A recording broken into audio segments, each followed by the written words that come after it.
Hello everyone, this is Ashirwad and welcome to Azure Developer Community. Today we are back with another session on migrating .NET application to Azure by Sangram.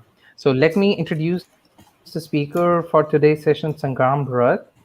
So Sangram is a multi-cloud architect. He has an experience of more than 16 years in the IT industry and he has been working on the cloud since many long years.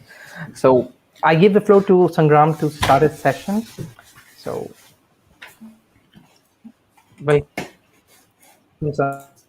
Sangram.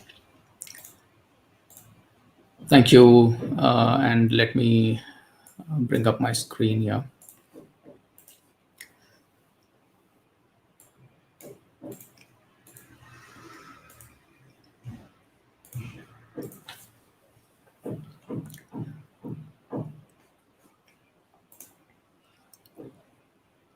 All right.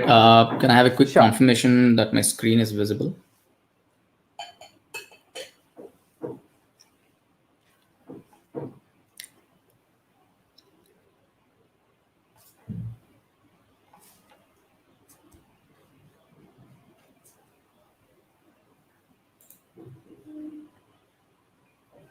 It's loading, to be honest. All right. Looks like my screen is visible. And so welcome to this talk on migrating .NET applications to Azure. My name is Sangram, and it's a privilege to kind of be sharing my experience around migrating applications to Azure. This one focuses particularly on migrating .NET applications to Azure, and a couple of things that I want to kind of set an expectation on is this is not about migrating from one version of .NET to another. For example, migrating some of the legacy .NET frameworks to .NET Core or .NET 5. So that's something that can be another topic altogether. This is all about if your applications are residing, if your .NET applications are residing on-prem or in other clouds, what are your options of moving them to Azure, right? What are your options in terms of using tools and technologies to migrate them? And what are your options in terms of which deployment models can you use for migrating these .NET applications? When I say deployment models, I'm referring to infrastructure as a service, platform as a service options, containers, etc. So that's the agenda of this particular talk. Welcome again, and my name is Sangram. I will be with you for the next 60 to 90 minutes, taking you through my experience on using certain tools and technologies, and it's more about sharing what my learnings were. And please keep in mind that this may or may not be the only way you could migrate .NET application to Azure. There are obviously various ways of doing it. I'll just highlight a few that I've had the opportunity to work on, right? So with that, let's get started.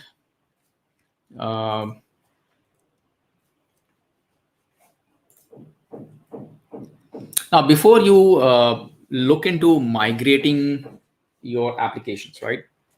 Before you really say, I want to move to Azure, and this is more applicable if you are not already on cloud platforms.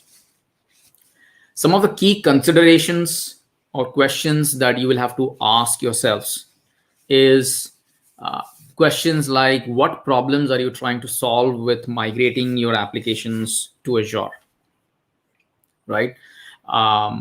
The questions could be, or the problems that you are trying to solve could be business related problems or business challenges that you're trying to solve, or it could be technical challenges that you're trying to solve, right? So when you say, I want to migrate, you basically ask yourselves, is there a problem I'm trying to solve, right?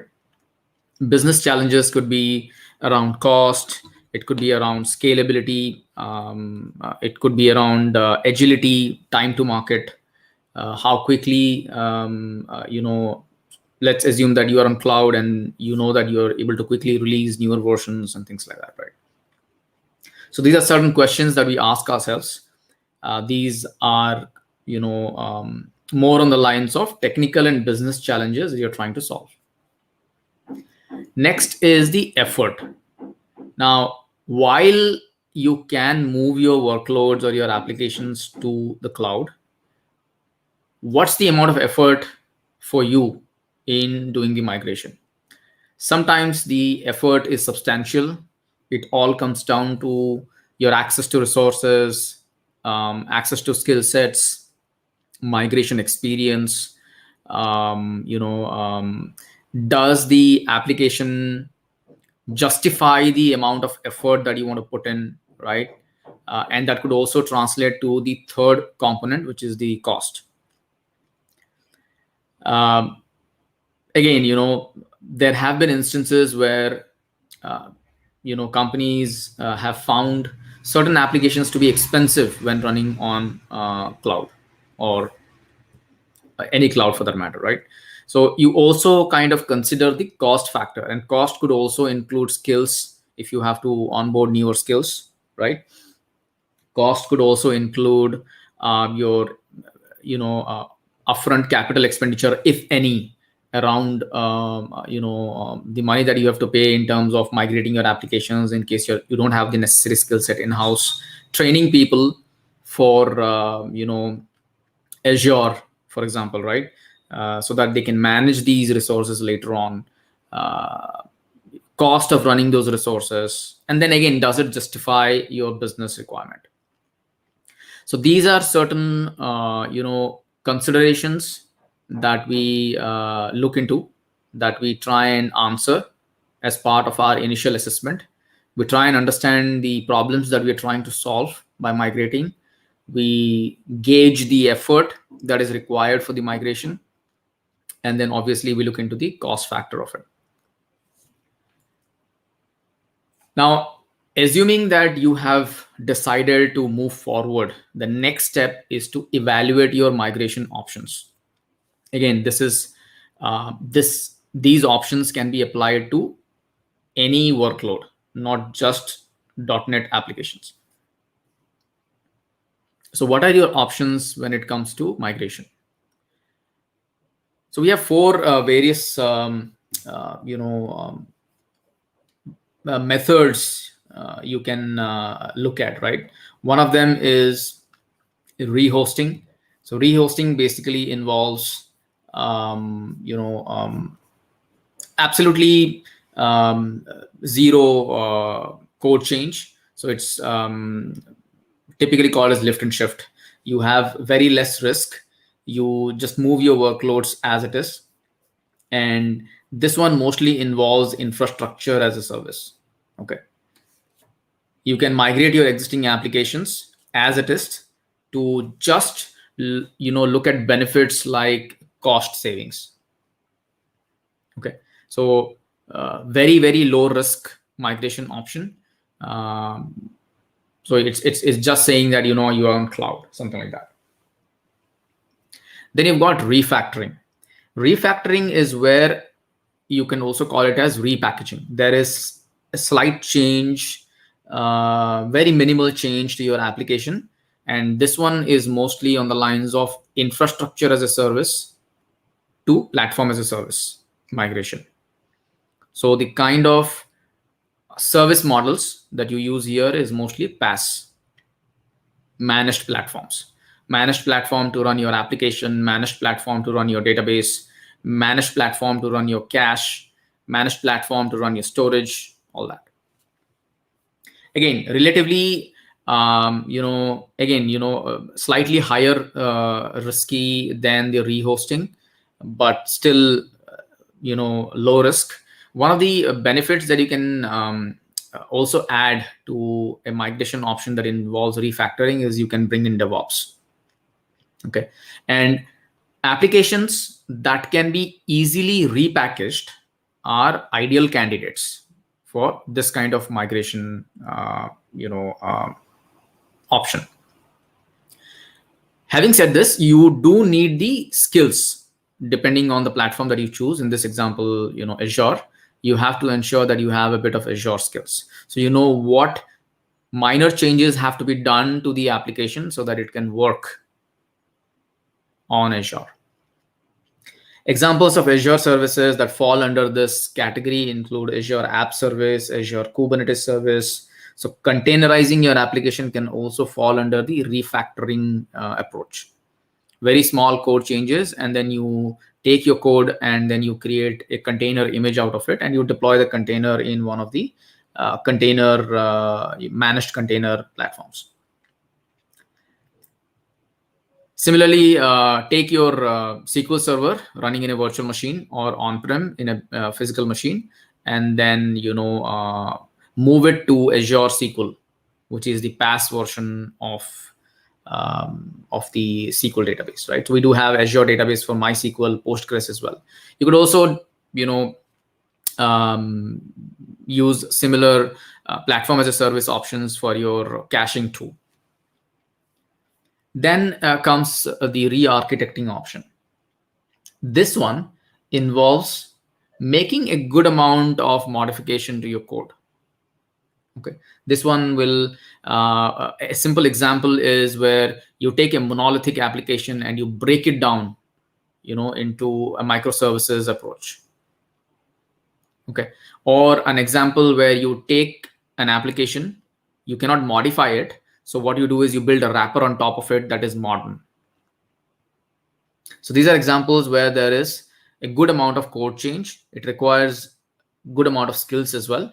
You're obviously able to use your existing application investments, so you don't completely scrape off your existing application, but you do make good changes, substantial amount of changes in it, so that it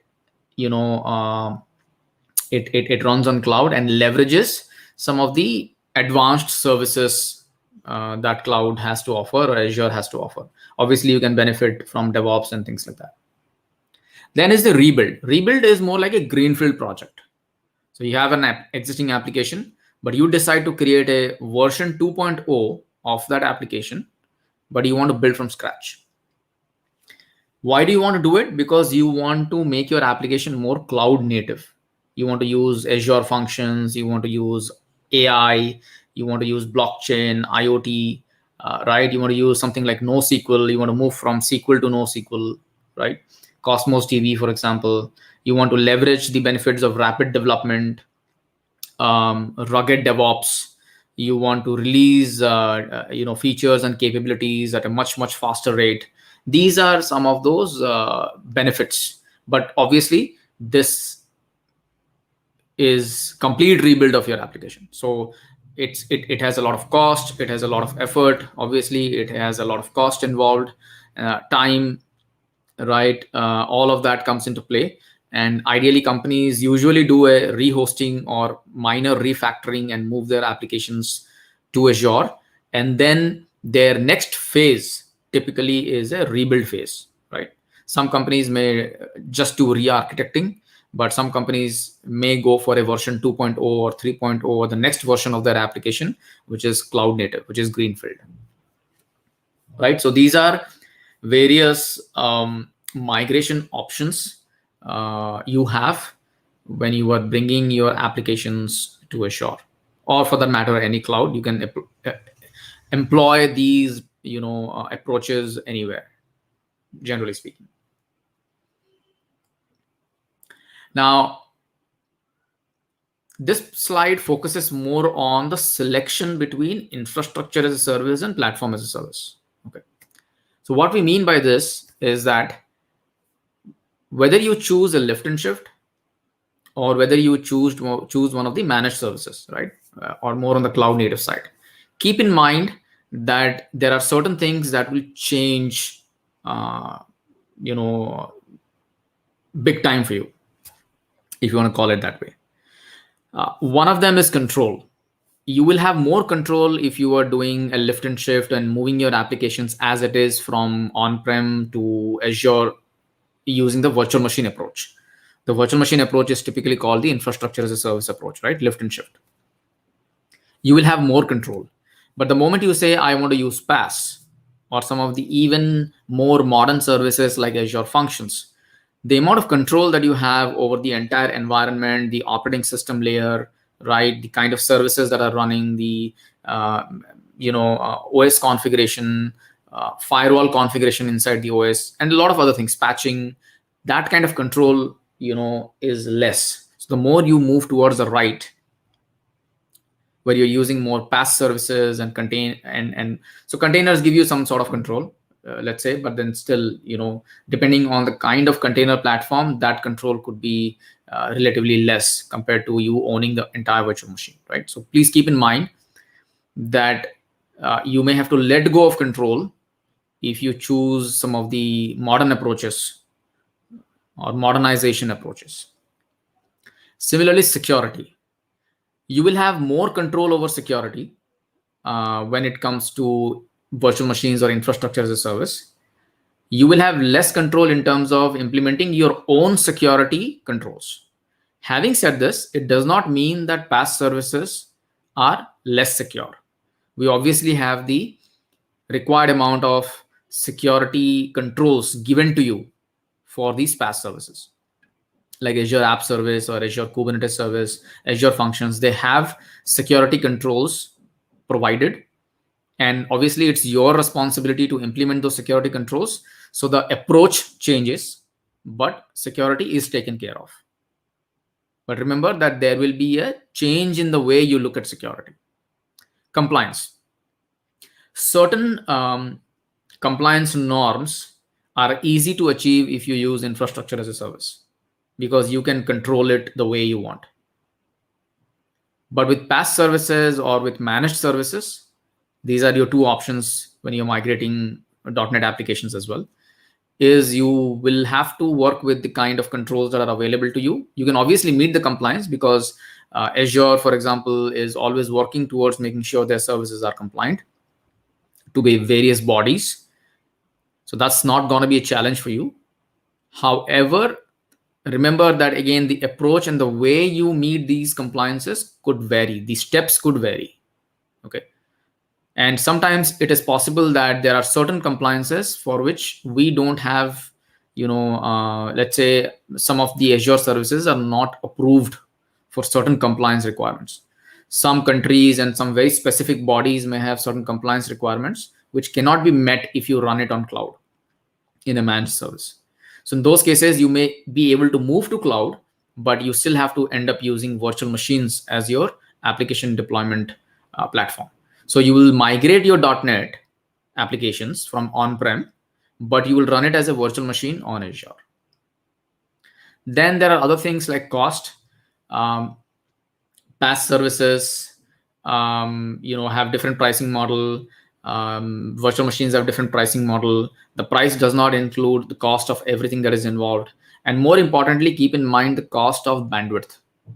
Okay, when it comes to cloud, your egress bandwidth or the bandwidth going out of the data centers is charged. So you might have an existing agreement with your co-location data center where bandwidth might be charged in a very fixed rate. Here, bandwidth is the amount of GB that goes out of the data centers. Similarly, transactions.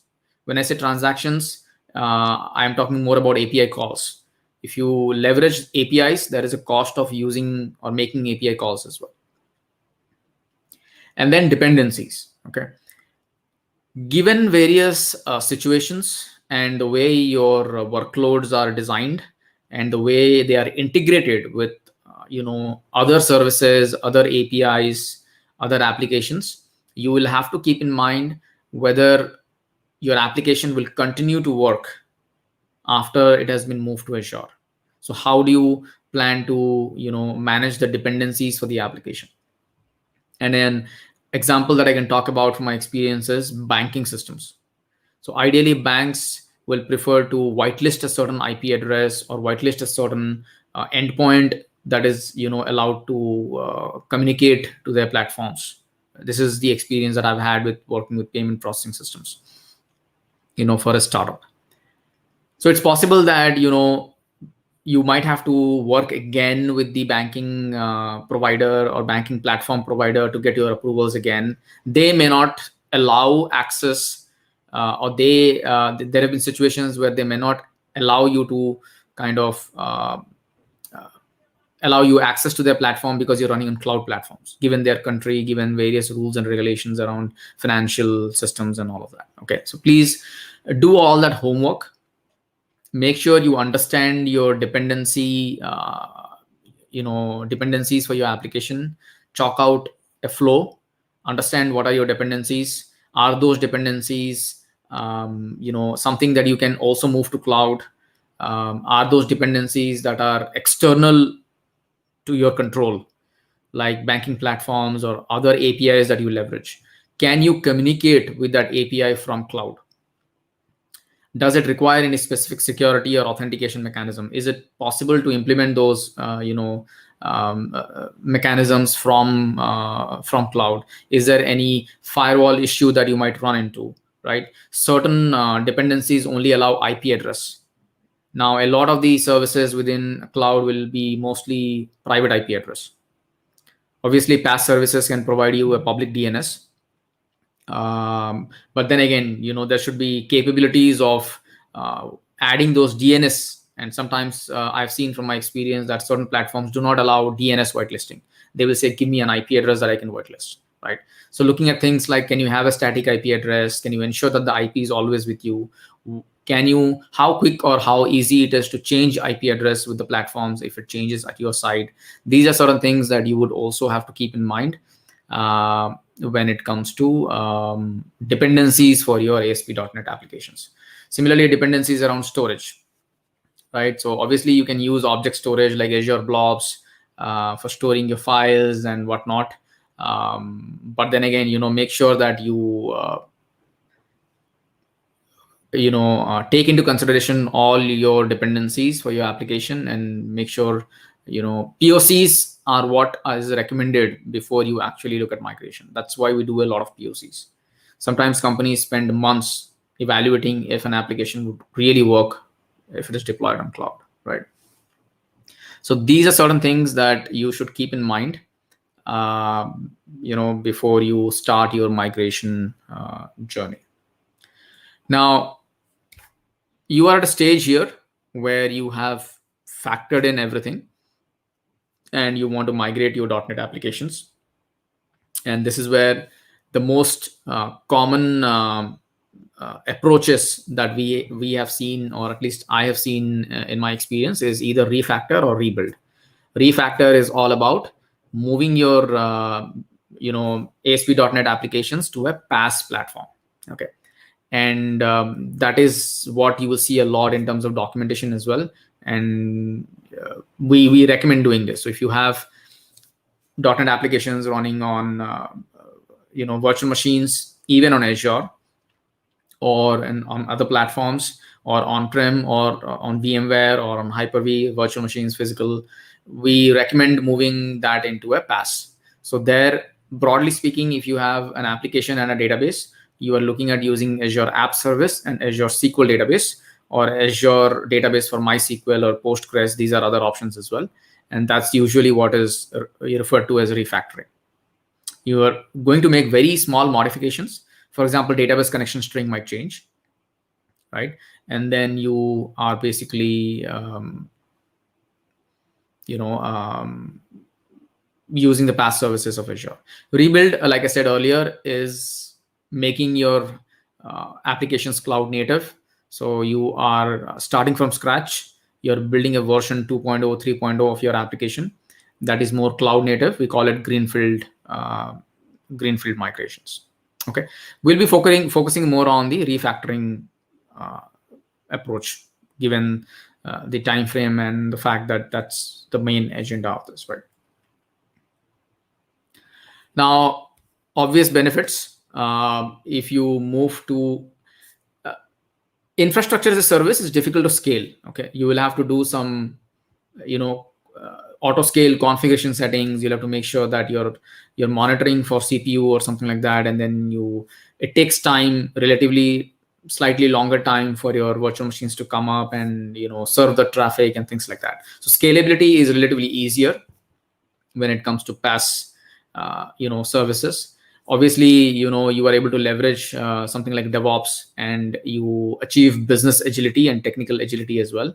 You are able to deploy applications faster, understand if there are issues faster, roll back faster, right? You are able to release newer features faster, so you have more agility when it comes to the PaaS platforms.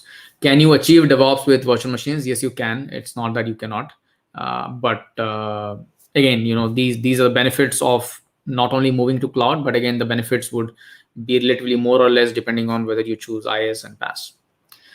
Security. Azure is responsible for some part of security, like providing you some basic DDoS and giving you controls around managing security, right? Ensuring that your data is encrypted at rest.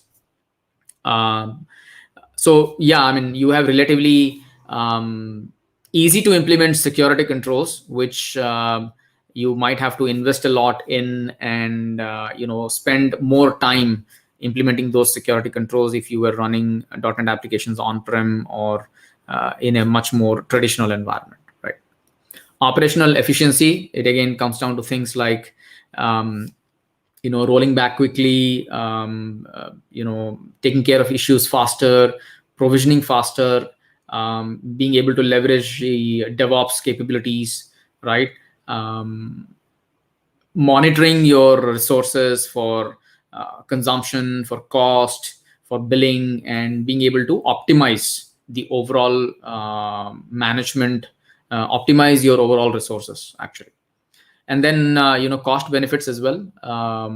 You can work and optimize your .NET applications running on Azure, and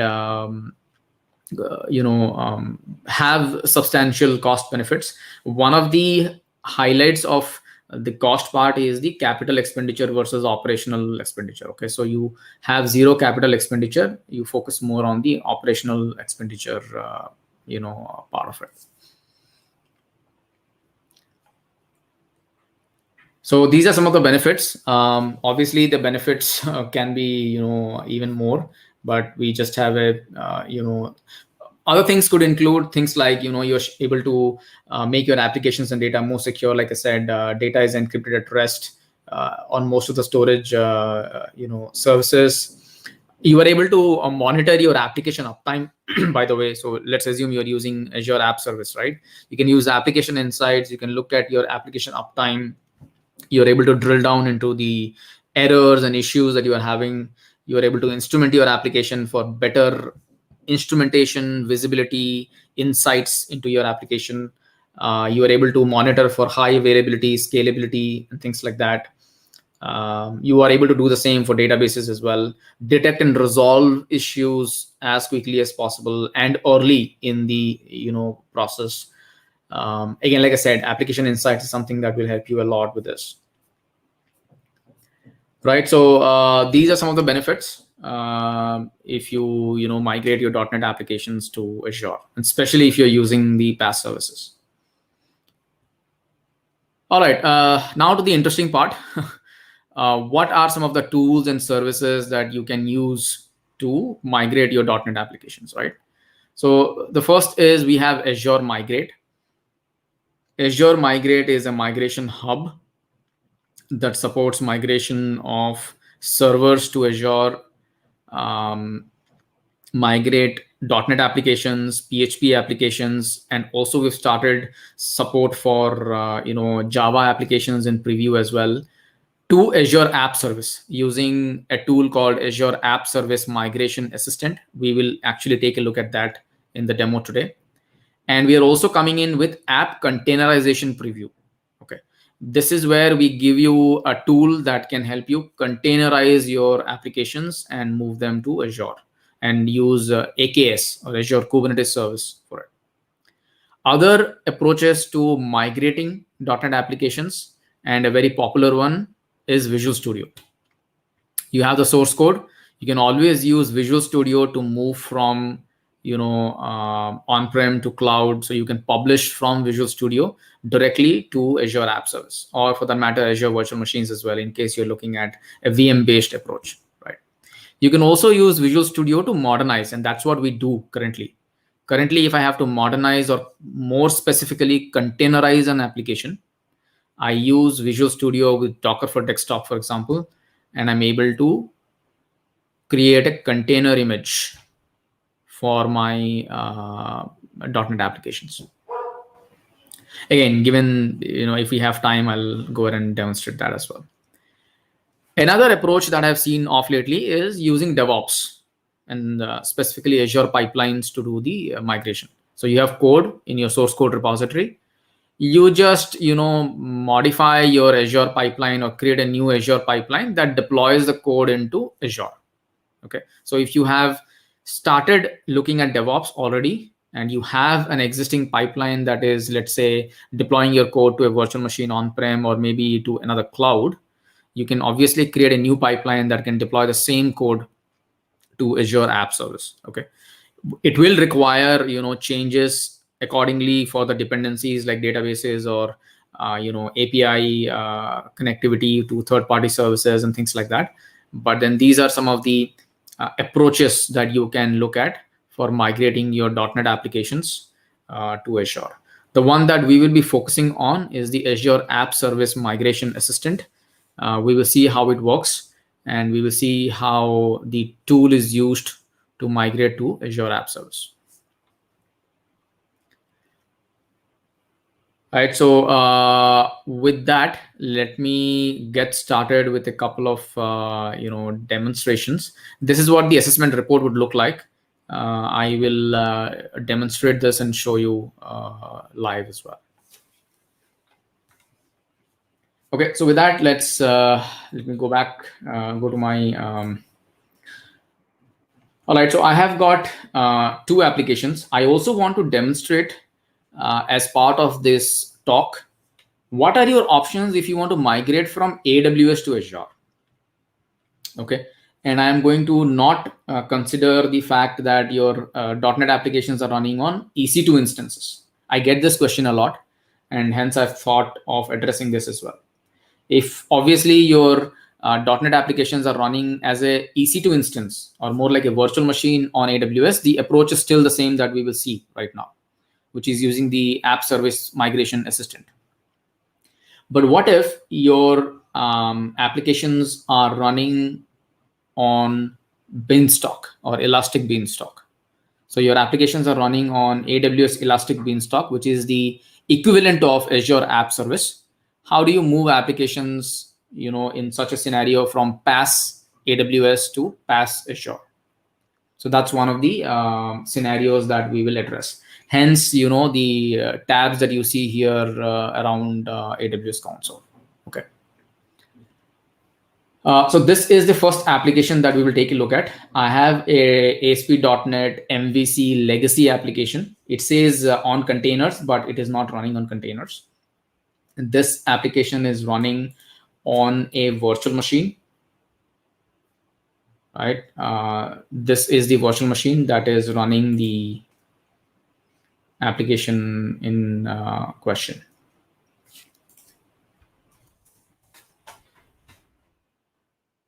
Okay, it's running IaaS, and this is one of the scenarios that we are going to take a look at. You have a virtual machine or an on-prem server or a physical server. You have ASP.NET application running on it in IaaS, and you're looking at migrating this application to Azure. So obviously this applies to .NET applications running anywhere, as long as they are running in an infrastructure as a service mode, or they're running in a VM approach. Okay, first things first, we will go to Azure, and we will leverage the capability of Azure Migrate Hub. And this is where you will have to click on Explore More, and there is an option here called Web Apps. This is what we want. And you can see we've started supporting Java as well, but Java is still in preview. Before you can work with this, you will obviously need a project created in Azure Migrate. I've already created one to save time. And they now want you to download the App Service Migration Assistant tool and assess your environment first. Okay. Now, there is another approach to this as well. You can go to,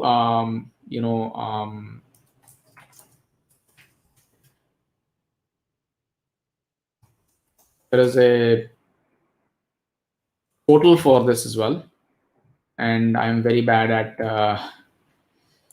bookmarking links. So I'll search and go to this. So you can see this can be your starting screen. So you go to Azure App Service Migration Assistant. First, what you do is you provide the URL of your application. So what this tool will do is do an initial assessment and tell you whether you can, whether there is compatibility and whether you can migrate your .NET application, to Azure. So it says that your site's framework and hosting model are fully supported. And if you scroll down a bit, you will see your entire assessment report. Okay.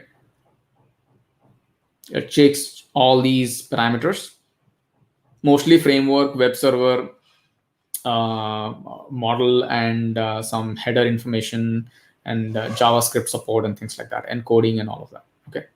And then the next step is obviously to download the App Service Migration Assistant.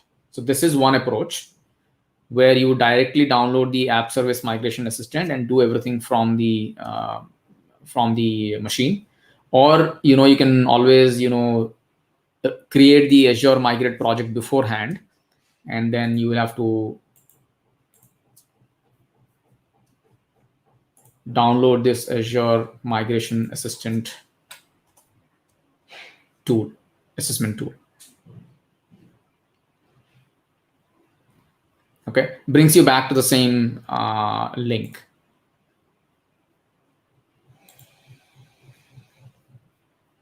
Click on accept and download.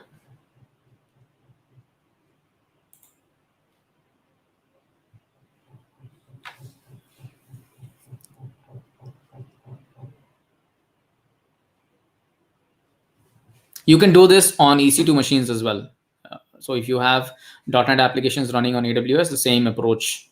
You need to be able to RDP to that machine on the machine where you have IaaS running, of course. So while we're waiting for this installation to work, here's an important requirement. The tool needs to be run on the machine where you have IaaS. So obviously you need to have access to the machine. This would become difficult if you are already on some PaaS service. It depends on whether that PaaS service supports installing these applications and all of that. So you have this tool, App Service Migration Assistant.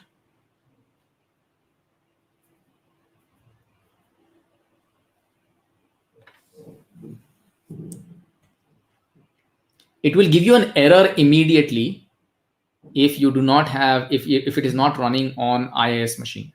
Okay. So this is our site, which is correct. This is the assessment report that it is generating right now. There might be certain warnings which you will have to kind of fix if you think that these will cause problems later on. This is an important one. Like for example, it is currently using localhost as a database service connection, and this may not work on Azure App Service. Right. So you've got instructions on how to resolve these problems. Right. There are no errors for now. They're just two warnings. So I should be able to kind of move ahead. And this is where you will have to log into your Azure account.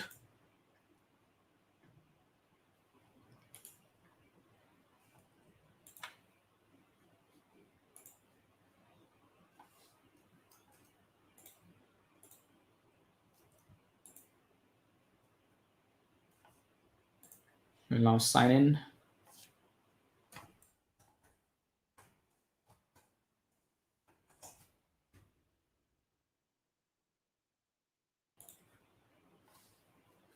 So obviously you need a subscription and all of that, right? So this is where you'll have to create a new Azure Migrate project. But if you recall, I've already created one, right? So requirements are still the same.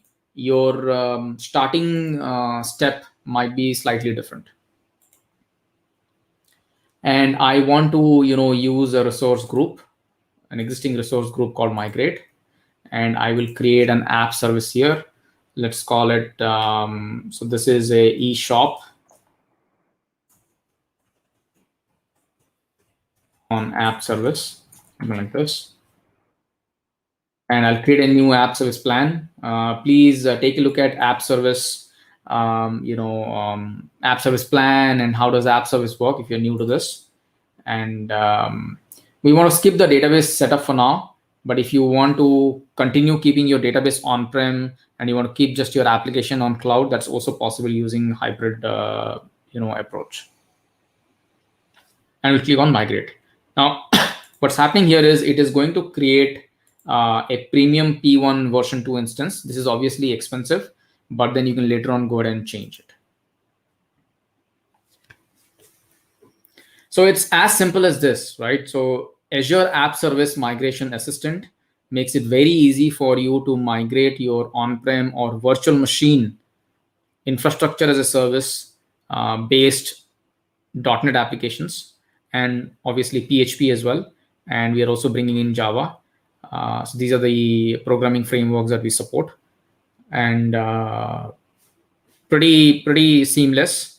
Does not involve a lot of manual steps or approaches. Right. So let's go to our website and see if it works.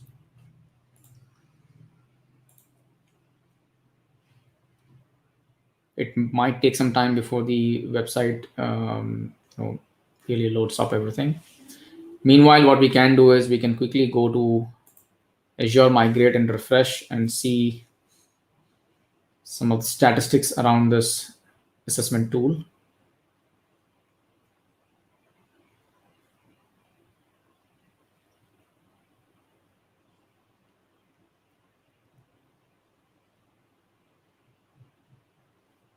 Okay, you can see that one web server was discovered and assessed, and obviously it's ready for migration, and it was migrated as well. Similarly, I can go to app services, and I should have the new app service created. This is the one that got created.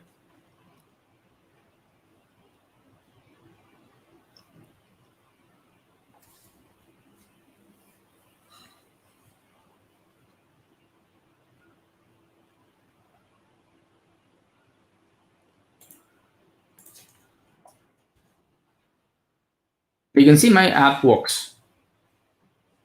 So I'm using a different kind of a data model. It does not really use a database.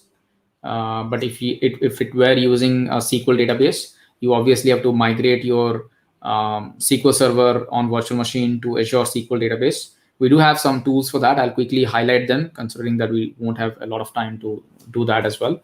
But it was as simple as this, right? This is one of your approaches to migrating your ASP.NET applications from infrastructure as a service or virtual machines or bare metal based deployments to Azure App Service, which is the PaaS solution. Okay.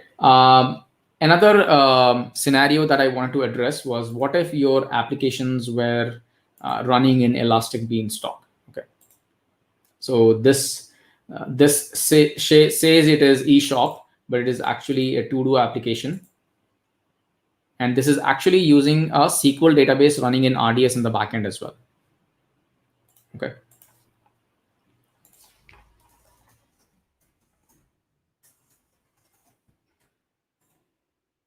Now, how do you migrate applications like this?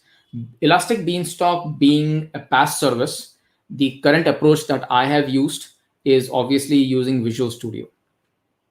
So I have my application solution loaded in Visual Studio. I make the necessary modifications, adding the Azure related packages, NuGet packages, and making changes to the database connection string if required, and things like that.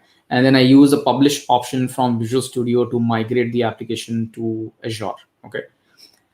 Now, Beanstalk does allow you to connect to the EC2 machine that is running in the backend. Even though it's a PaaS solution, in the backend it's an EC2 machine. Okay. Now, I have not had real good success running the app service migration assistant inside it. Okay. I would not recommend that personally. So according to me, if you want to really do migration from Beanstalk to Azure App Service, I would recommend you to follow the Visual Studio approach or the DevOps approach.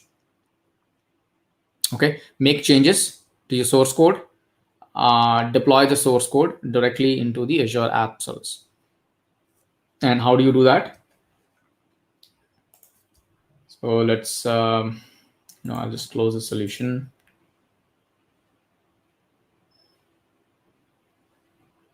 And so this is the same,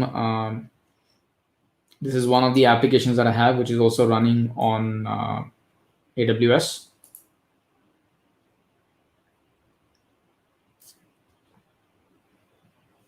Or you could also, hopefully I have the other one as well. Yeah, so this is the one actually, right? This is a to-do application that I have.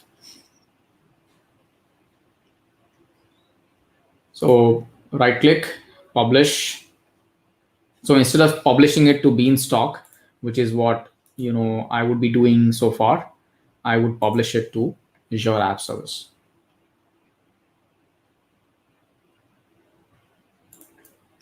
So here I'll select Azure App Service, and maybe I can use the existing app service actually. These things look fine. So my app service plan can have 2 app services.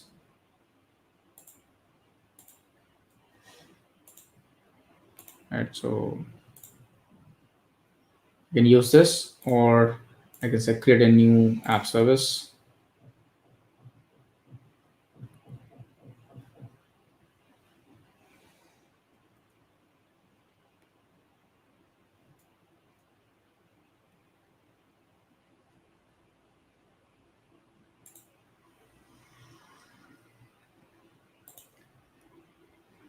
I'll leave everything as it is and not really bother about it. Now look at this. You can actually create a SQL database, right? And also create a storage account. So if you have additional dependencies around storage or databases, you can always create them, or you can create them later on.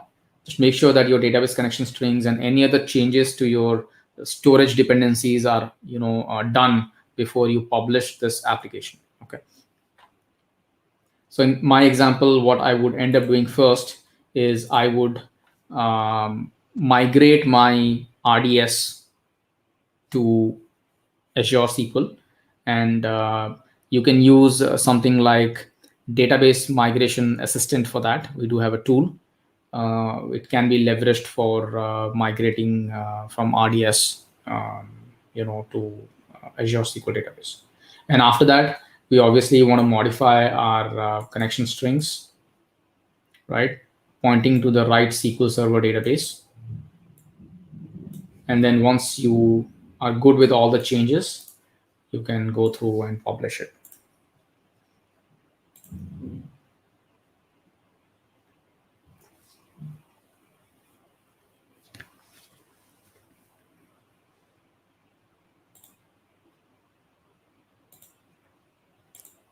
It's as simple as that. So migrating .NET applications to Azure is not a sweat anymore.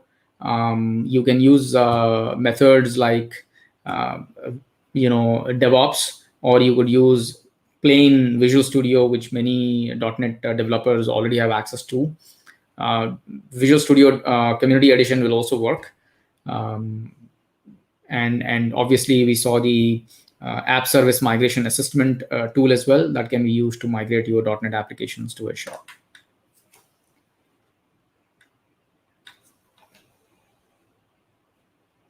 Let's also quickly take a look at the data migration assistant that I was talking about. So I'll quickly move to another machine that I have here.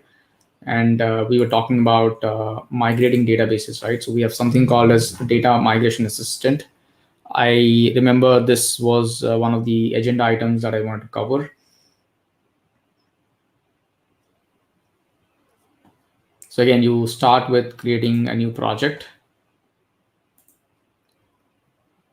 Okay, you can first figure out whether it is just an assessment that you're doing or you also want to migrate, right? And we'll say, right, and SQL Server type. Target is Azure SQL database, and we want to migrate schema and data both, right? Now this is your source server, and here you will require your RDS information.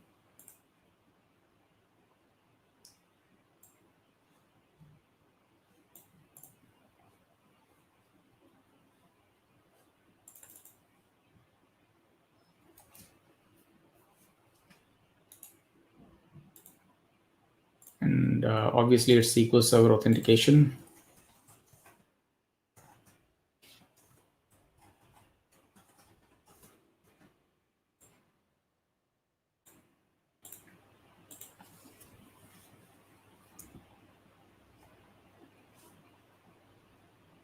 You have to ensure that your RDS allows connection from the machine where you're running your data migration assistant, of course.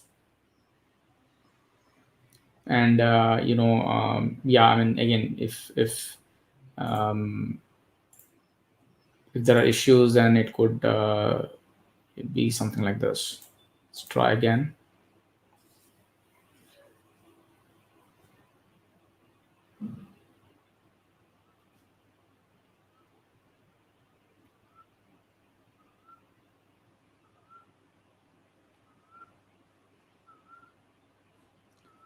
Okay, I'll just use a different server. We could also use I have one running here.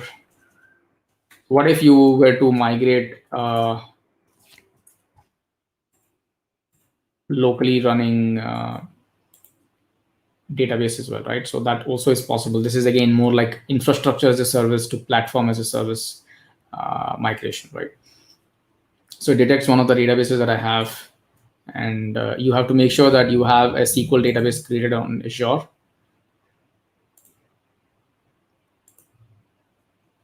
Right, so you can follow the steps to create a SQL database.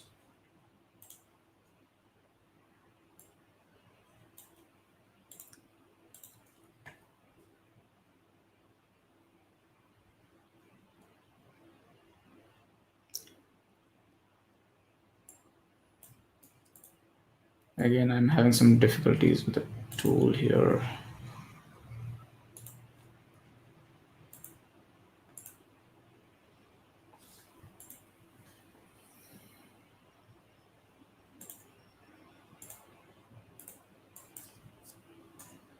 Some copy paste problems. Let me try again.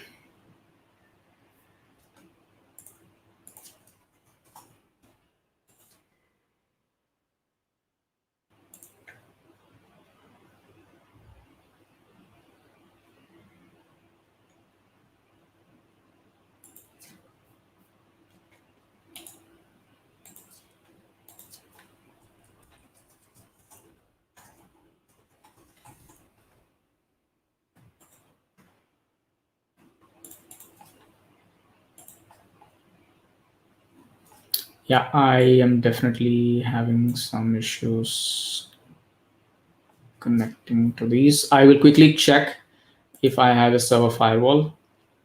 This is required. This is more to whitelist, right? So I know the machine from which I'm trying to connect, so I'll go ahead and whitelist, or you could also say all and do this.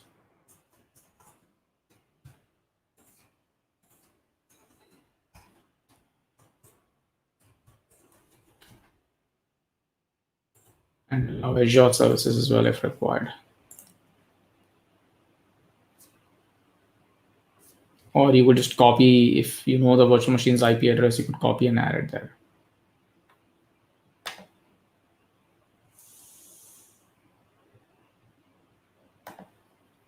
All right, just delete this. So some interesting notifications there. Let's try again. So I think we were having a similar connectivity issue to the RDS. So now I'm connected to the Azure SQL database.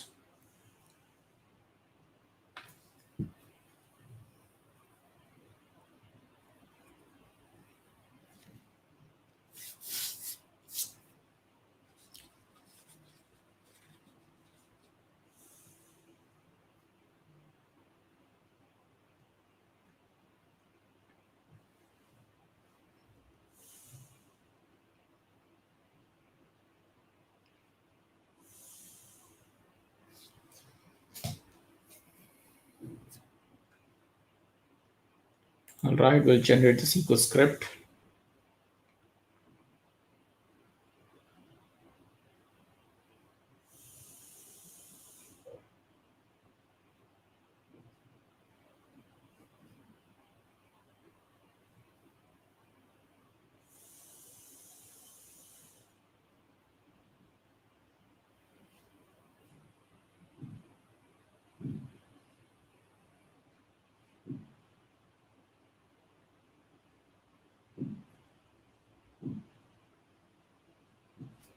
Right, and we'll deploy the schema next.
So again, just to cut off the radio silence, remember that migrating your .NET applications or even your databases, it's a breeze with these tools that are available. You can always use Visual Studio to migrate your data and schema as well. Okay, so these are the various tools and technologies that are available if you want to migrate from. Right, so this is one approach. And then obviously, like I said, you could use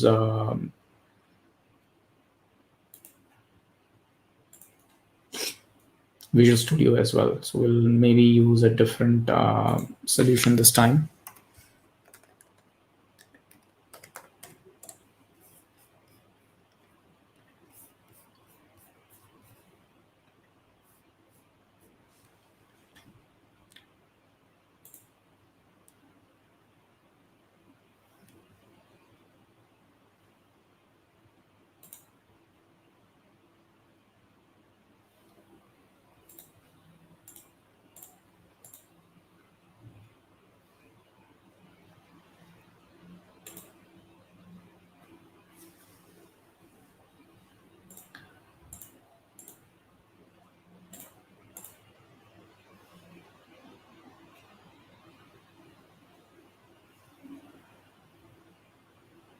All right, and then looks good. I have my subscription connected.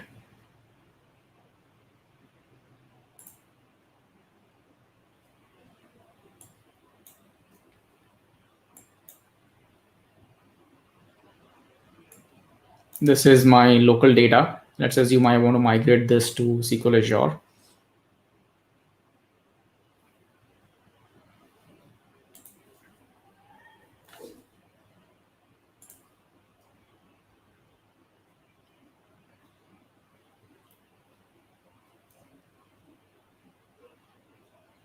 Right, so I can always create a new SQL database if required. Right.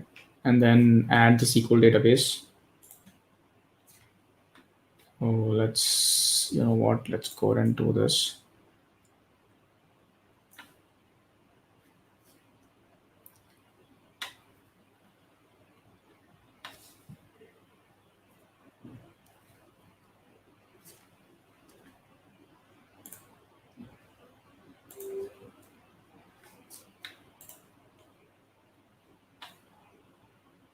Okay, we just have one database here.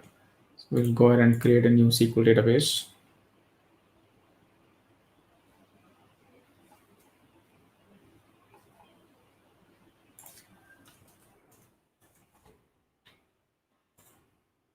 Select your pricing plan. When you're doing demonstrations, it's a good idea to keep this on the lower side.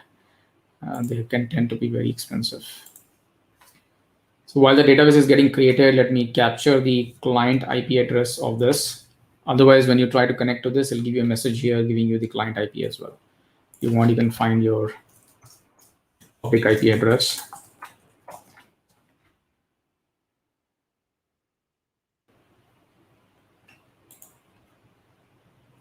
With SQL databases, you have to whitelist, okay, your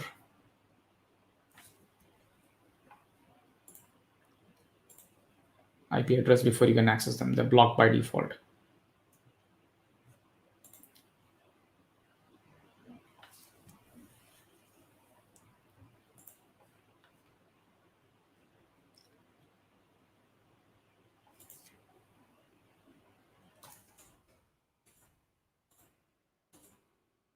I think both my machines are the same client IP, so that's good.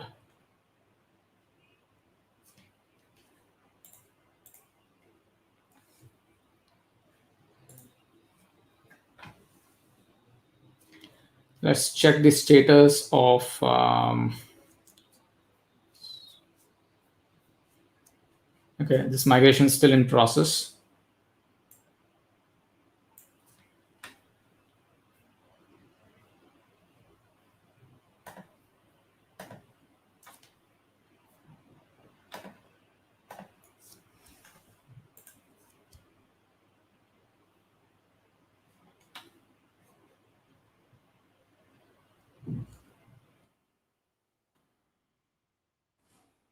See that new database is available.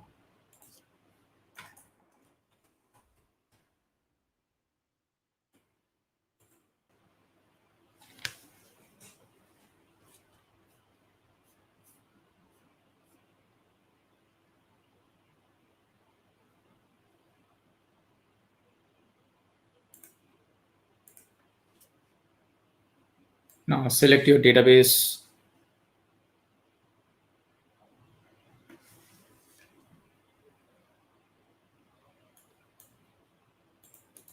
And you can do a schema compare.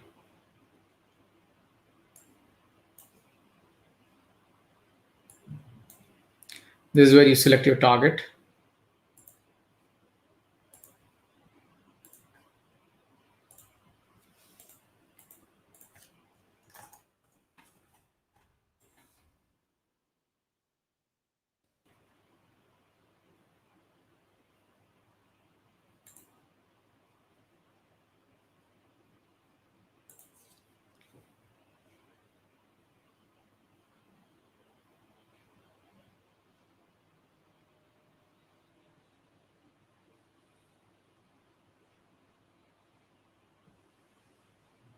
The new database is obviously empty, so it will do a compare and it will find that, you know, it can the schema on the newer database is obviously empty. So you'll have an option to update the database on SQL Azure with the schema that you have on the left hand side.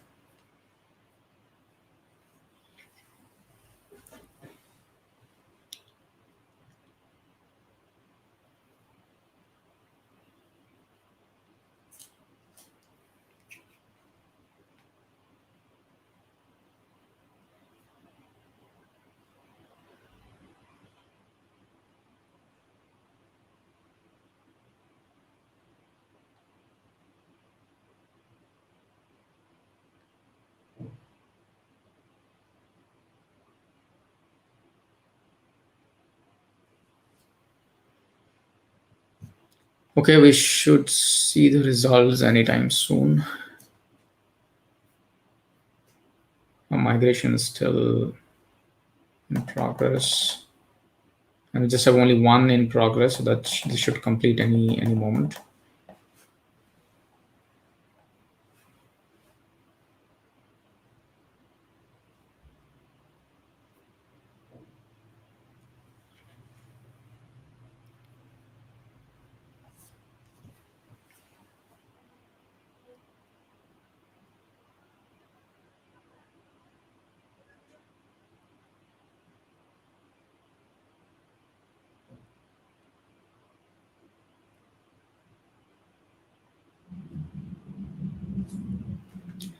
This takes time, so you'll have to be a bit patient with this. But given the fact that the tool makes it very easy for you to migrate, and the fact that Visual Studio is not new to .NET developers, this is this is like a tool that you already have that you can leverage for your migration purposes.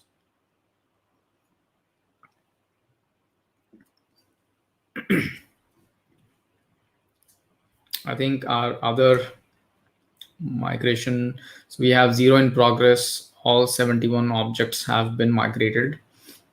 It will be doing some final processing steps, and then it completes the entire thing. No warnings, nothing failed, so we are kind of done with the entire migration process, right? So it took around 7 minutes 53 seconds to complete the migration. So you can use Visual Studio both for application migration as well as the data migration, or database migration. And the other approach is you use tools provided by Azure to migrate your .NET applications to Azure using the app service migration assessment tool. And then for databases, use the database migration assistant. This is relatively taking longer. Something here as well.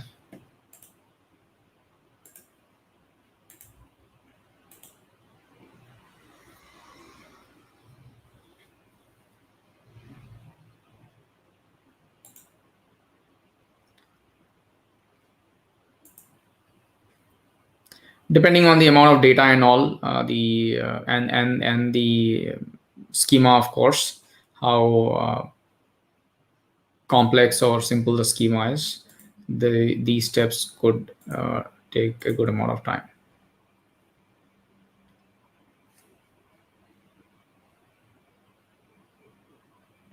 All right, while we wait for this, last few couple of slides that I want to cover. Sorry about this.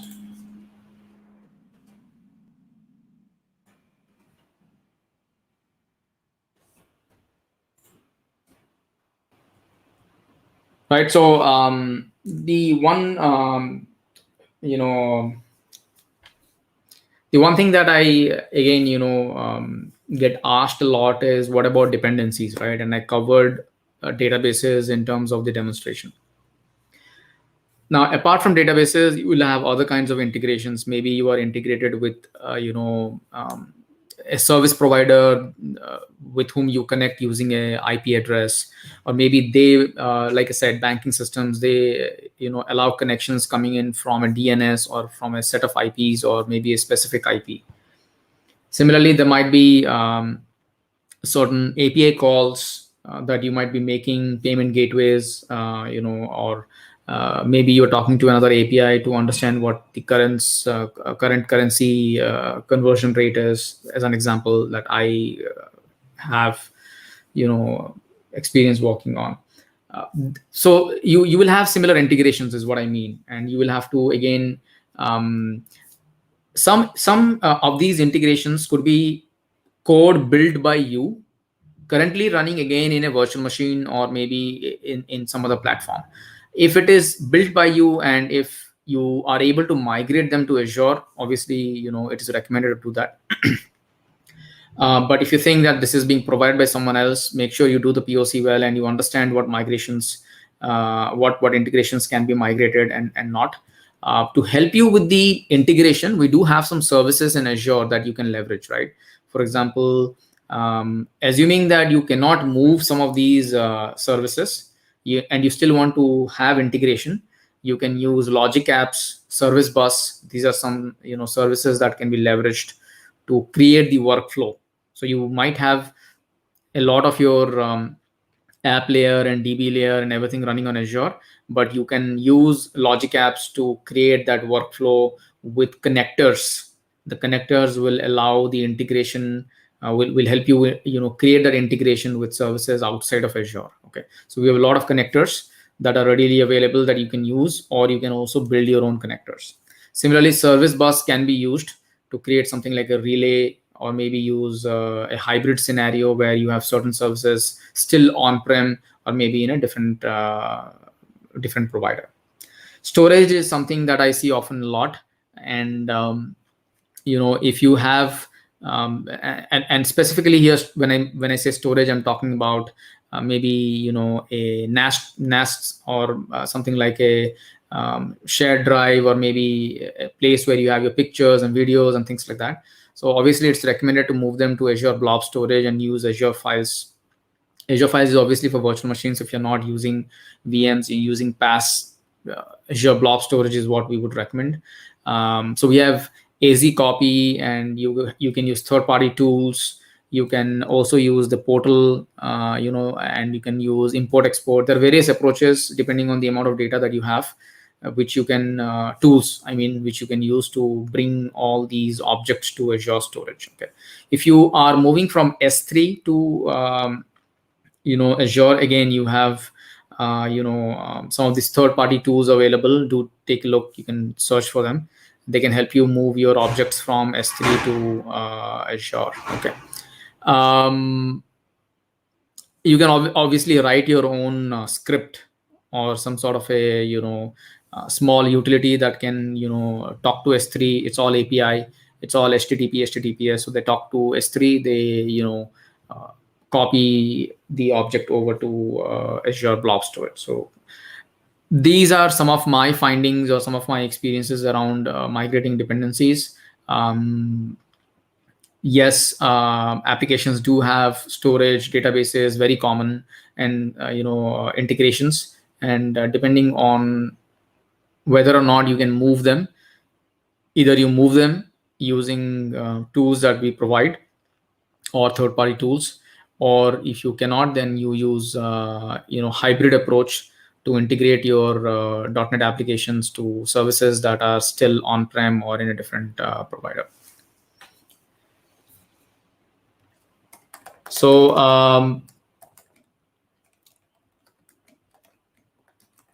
I guess that's all I have. We can quickly kind of so you can see that the schema has been compared. You can click on update to update the target, and once the schema has been updated, you can do a data compare and update the data as well. This should also be ready, and I can do the same here as well.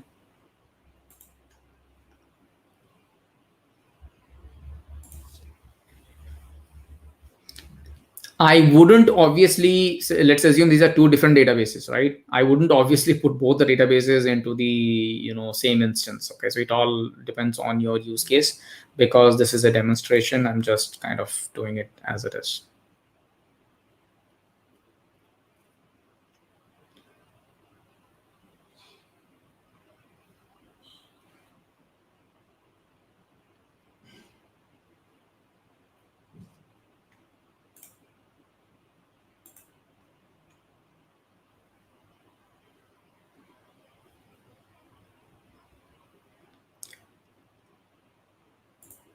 Okay, now let's assume I want to do a data comparison. Then I'll select a target again.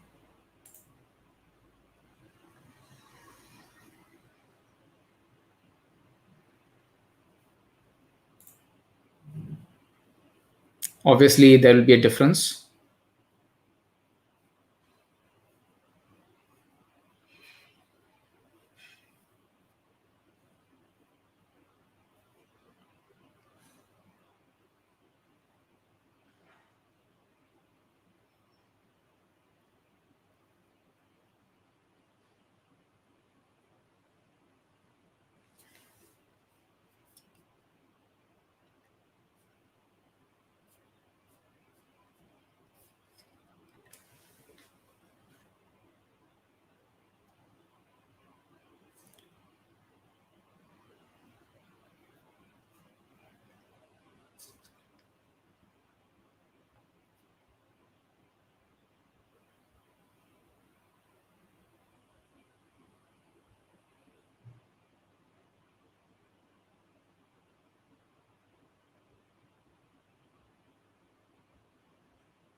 All right. So on back to this discussion here, we were talking about storage. So use tools. You can use AZ copy to actually move your data from S3, AWS S3 to Azure Blob Storage. You can also use Azure Data Factory. You can search for them and you'll find instructions on how to do that. AZ copy, I think version 10 supports S3. Please do check that out. But as far as I remember, I think it's version 10 that supports AWS S3 as a data source. You can obviously use Data Factory, right? Like using a data pipeline to kind of move your data from S3 to blob storage.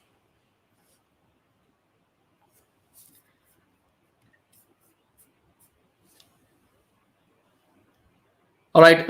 So that's all I have in terms of slides. This again, very similar to the schema copy. You should be able to, update your target database with the data as well. And this is how you can migrate your, schema and data, or you can migrate your database from source to destination, or destination being the Azure SQL database using Visual Studio as well. Okay. Again, say update target, and this gets updated.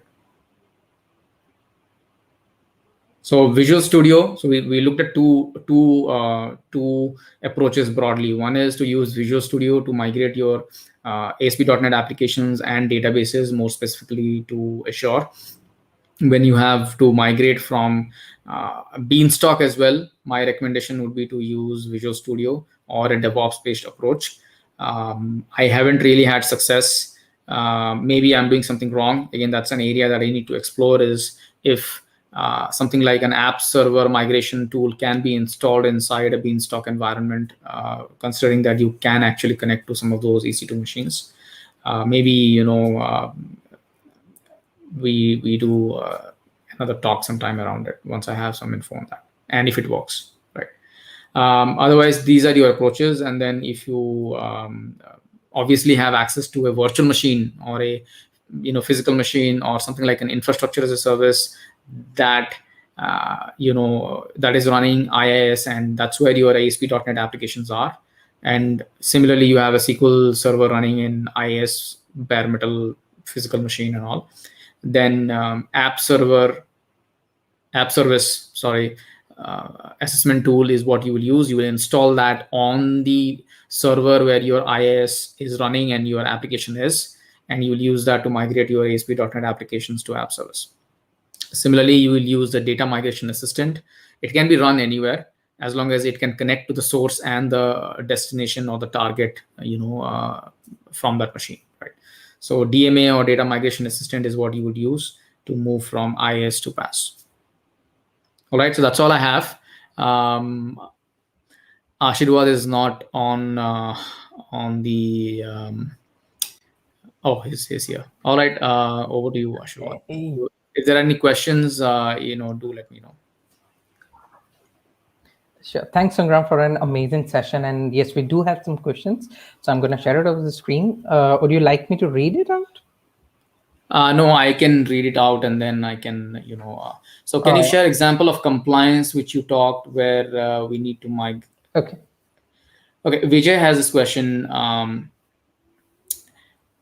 So I was referring to compliances where you are migrating, your ASP.NET applications, and your selection criteria for migration is either a virtual machine or infrastructure as a service or platform as a service. So assuming I understand your question correctly, let's say you are talking about virtual machines. I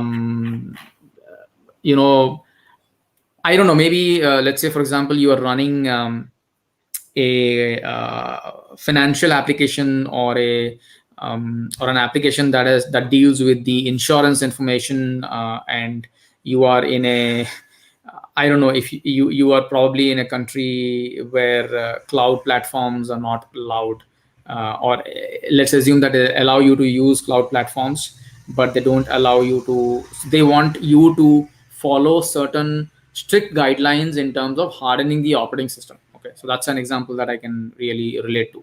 So they have very specific requirements, and one of them that I can speak about is none of the platforms that are hosting your application should have a public DNS or a public IP address. Now, what happens with an app service is you usually get a public DNS. There is no way to control that the DNS has to be private, right? So there are ways of controlling that by putting a firewall on top of it or something like that. But then one of the requirements that I see often with some of those compliances is that a server running your application code cannot have a public DNS or a public IP address. Okay, this is very easy to achieve if you're running your applications in a virtual machine, because a virtual machine on cloud will always have a private IP address. You control whether it can have a public IP address or a public DNS, right? So you may have a bastion host to connect to it for administration, but your virtual machine never has a public IP address or a public DNS directly associated with the virtual machine. So that's a compliance requirement that I can think of. Hopefully that answers your question.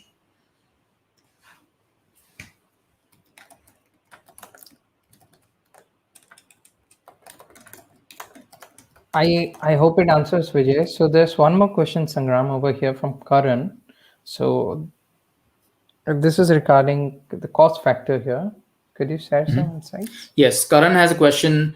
Can you share some insights on how to calculate the cost? Yes, absolutely. Why not? In fact, what I want to show you is the Azure cost calculator. Let's share my screen. So you have something called as a TCO calculator if you want to do a comparison, and we also have Azure cost calculator. Again, like I said, I am very bad with bookmarking, so just search for it. You will find the Azure pricing calculator, and then you will find the TCO calculator in case you want to do a comparison, right? And here you can, for example, go to compute and app service. So you click on it, gets added, and then you can decide which region your app service will run, what kind of OS, obviously IaaS or mostly Windows. Basic tier, what's the configuration, will it run 24/7, right? Do you need support? So this gives you a rough idea. Again, don't think this is a final cost. See, there is bandwidth here as well, and looks like I had a virtual machine added before, so I'll just delete this. So my estimate consists of only app service.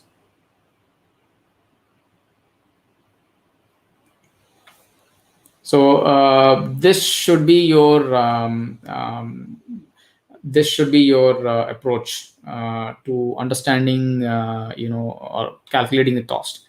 I obviously, my experience with companies has been that if the migration decision is already taken, we migrate initially, of course, and there are situations where we are normally more liberal in terms of selecting the configurations, and then we monitor and we gradually optimize, and we come to a cost factor that is comfortable, right? But if I was in a meeting and I had to still project some costs that we will incur, I will obviously select my configuration using TCO calculator, cost calculator, and this is what I would project. And obviously this is an estimate. This is not the final. Some problem with the portal at the moment. It does not really, it's not showing properly. So let me just try again. Okay, now I have an app service, and I will roughly pay $54 if I'm doing this app service with this configuration, right? Obviously, this will differ depending on your support. For example, if you go for professional direct, you're adding support plans. You might have enterprise agreement where there might be some upfront cost that you pay for a much lower cost. So this might vary depending on who you are, how big a company you are, and things like that. But if you just want to have an overall idea on the cost, this is what you can definitely look at. Similarly, you add all the services that will be part of your migration, and then you come up with a final cost. This obviously does not include bandwidth here. The virtual machine does include, but don't forget bandwidth. Okay. any data. So let's assume you have objects, pictures, you're storing them on blob storage. People are viewing those pictures. That's called downloading. So that's egress bandwidth. Okay. And that egress bandwidth is charged to you. So those are things that obviously you have to ensure that you do not ignore. You might include just an app service and say, okay, it looks like I'll pay $54. That may not be entirely true. The final cost will include bandwidth costs, any transactions like API calls that you might have made, and any other storage costs that you have not added here, forgotten to add, and things like that. But not storage for the compute or for the code. This includes a 10 GB storage for your code and everything. I hope that answers your question. Similarly, for SQL service, you mentioned, right? So you go to databases, add your Azure SQL database, right? Select your SQL database service tier, and do you want to backup, and what's your purchasing model, vCore or DTU? We were using basic DTU, so that's $5 a month, running for the entire month. What's your retention, and how frequently you want to retain your data, maybe weekly, monthly, yearly, right? So again, at the very basic level, it's $5.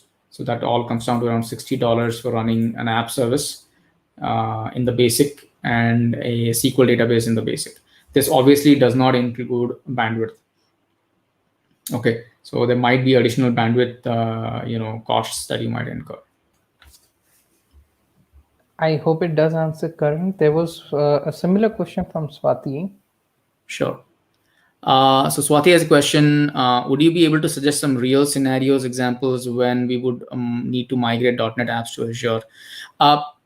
Yeah, so I'll tell you my experience, okay? Ideally, what happens is capital expenditure is what I've seen as one of the top drivers. So you have IaaS running in 2008 R2, right? 2000 Windows Server 2012. And there is a licensing cost, there is a server cost. And at some point, you have to renew your server contract, you have to renew your license. Your servers are in their 3-year, refresh period. Purchasing a server just so you can run an IaaS application, at least today enterprises are looking at it from that perspective. So that is what is a driver for migrating .NET applications to Azure. We've seen that a lot. Other reasons why people want to migrate, which I have seen, is the administration and management, which they don't have to do in PaaS services. Yes, it would sometimes be more costlier, but think of the capital expenditure, think of the administration effort, think of the time that you have spent in administration, management, backup, ensuring, security is in place and things like that, and add that time to the cost. So it's all about moving to a operational expenditure model rather than a capital expenditure model. Yes, I have had examples where companies have moved to cloud and then moved back to their own hosting platforms or to their own data centers because it was really getting expensive. But then that is why you do assessment, and that is why you do a POC. You understand, and then you take a decision whether you want to move to Azure or, for that matter, any cloud, right? Yes, there are benefits. You are able to scale. So let's assume that all of a sudden your .NET application becomes very popular. Or let's say you have a .NET application that is for your internal employees, and suddenly your company becomes so popular that you have more employees. And now what happens is your IT team says, I need another server to add to it, or I have to upgrade the hard drive, upgrade the RAM, upgrade the CPU, right? So these are also challenges that are solved. Scalability, flexibility in terms of reducing the resources when there is no need, flexibility in terms of completely stopping the virtual machine when your employees are not at office. And let's say there is a .NET application which is only used when employees work from your office. If they're working from home, that .NET application is never used. Imagine the amount of money you will save just by stopping that .NET application. Again, that is assuming you're running the .NET application as a virtual machine itself, but on Azure. Obviously, for PaaS services, you cannot do that stop and start, in the similar context, right? So if I go to my app service here, If it is running in a PaaS model, obviously, it's slightly different.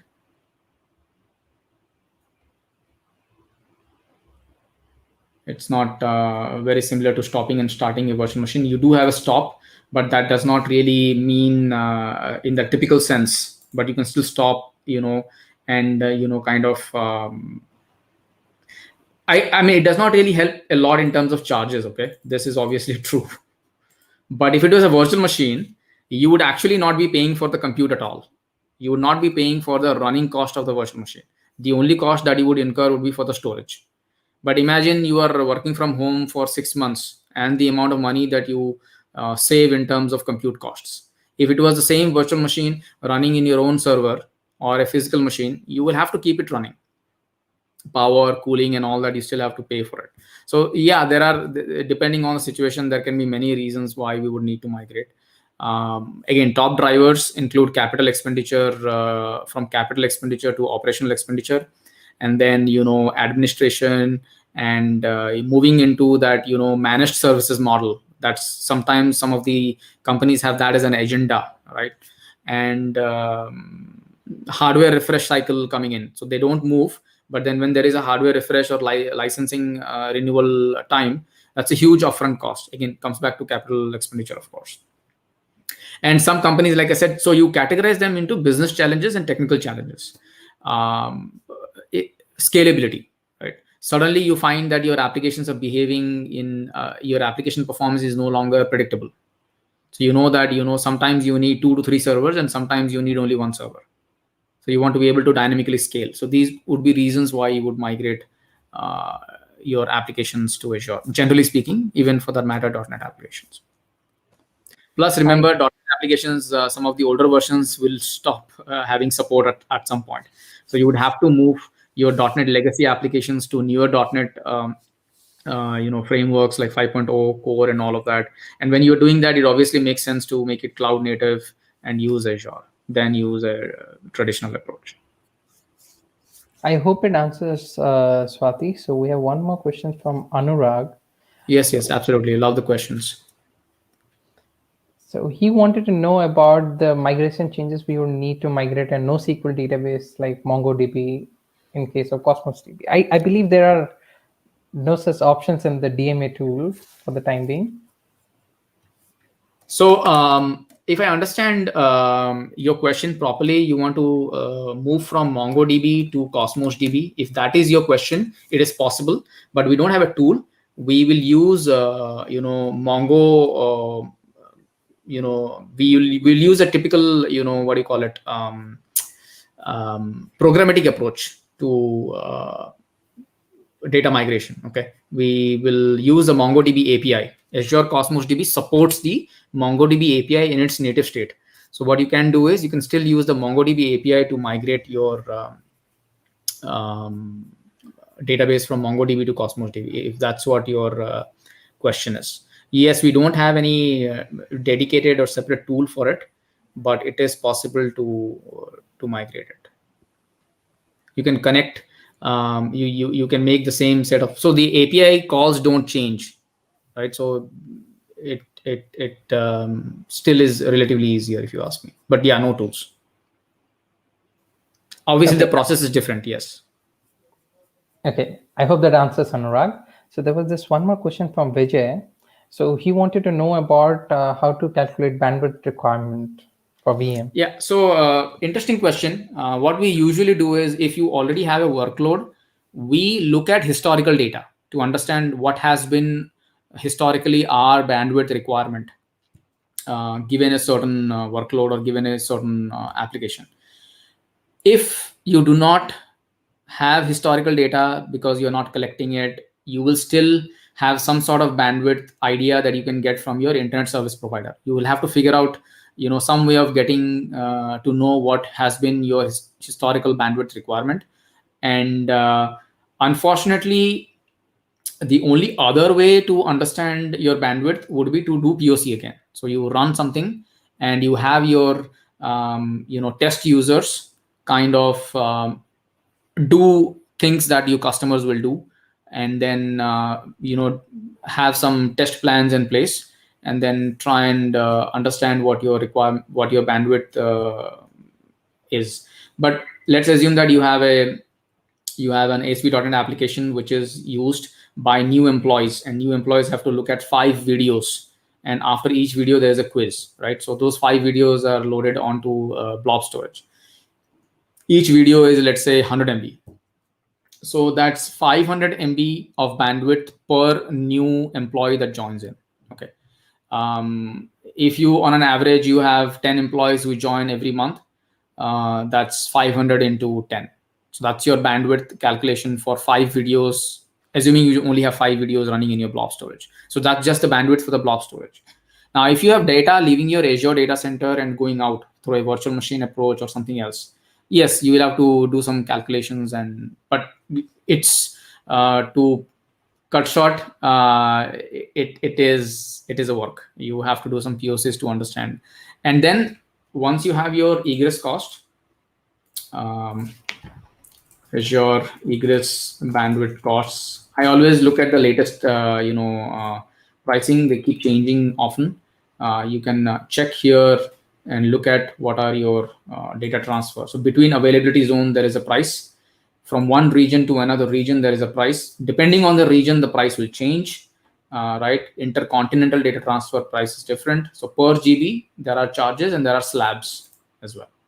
So this should be your place to figure out what will be the cost. Obviously, you can use the pricing calculator, but then pricing calculator does not show bandwidth for all kinds of services. But that does not mean you don't incur, bandwidth charges. You do. Let's say, for example, you have a database in one region and your app in a different region. Both are in US, East US and East US 2. There is a cost. Please remember this. You are within the same continent, but you have two different regions from an Azure perspective. So there is a cost there. If your application is reading data, then there is a cost. Hopefully that answers your question. I hope it does. Thank you for the questions, Ajay, and thank you, Sangram, for your time. It was a really informative session, and from as far as I can gather from the comment section, the session has been really appreciated by the audience. So just to give a shout out to our community. So there are more than 100 communities across different cities in India, and we have some upcoming events coming up in the next month. One is on MLOps and Azure. Then there's Azure Kubernetes Service for beginners. And there are a lot many. You can go to the site easydev.config.com to find about our upcoming events. And as you can see, these are all the communities which have. You can join the community whichever is near to you. So I manage a few communities. If you're interested to help me out, and others, if you want to host a community event, host a session, anything related to Azure, do reach out. So here are the communities, and these are some of the past events. You can always watch them. You can also get the stream back in one day. We'll be sharing you the link about this particular session. You can always revisit that link and have a relook at this particular session if you wanted to refer it for any of the POCs you're doing. So that's all from our end. And since we don't have any more questions, we are going to end the stream for today. Thank you. Have a good day. Take care and stay safe. Thank you. Bye.